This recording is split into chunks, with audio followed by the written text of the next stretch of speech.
Today we celebrate the memorial of St. Margaret Mary Alacoque. Who was St. Margaret Mary?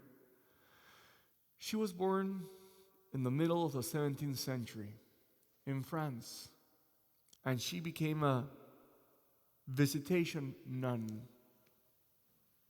When she was 26 years old, she had a powerful vision.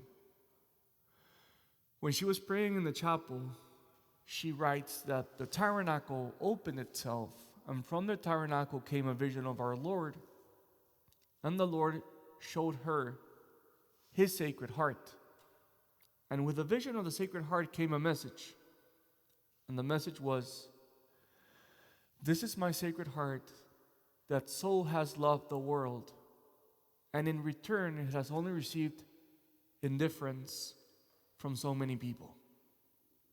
So Margaret Mary felt that her duty and her task and her mission was to move people from indifference to a greater love towards the Sacred Heart. She was in charge of promoting this devotion in the church, and she was tasked by the Sacred Heart to have a feast instituted in honor of the Sacred Heart the Friday after Corpus Christi. And she received a lot of pushback, first from her own sisters from the visitation, but in the end, the Sacred Heart triumphed, and now we have the solemnity, the Friday after Corpus Christi, as the Sacred Heart had asked to her. Today, I strongly recommend you to read the Office of Reading from St. Margaret Mary.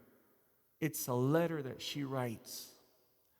And in that letter, I found a beautiful phrase that really resonated with me.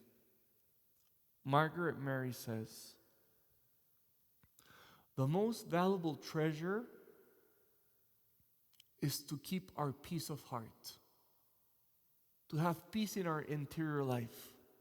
And she says, what is the procedure to have peace in our heart? She says, you ought to give up your own will and instead embrace the will of the Sacred Heart as your own will. Because the Sacred Heart will arrange all things to His glory, and you ought to submit to the Sacred Heart and trust in Him. And I think this is absolutely true. We lose our peace when things don't go our way.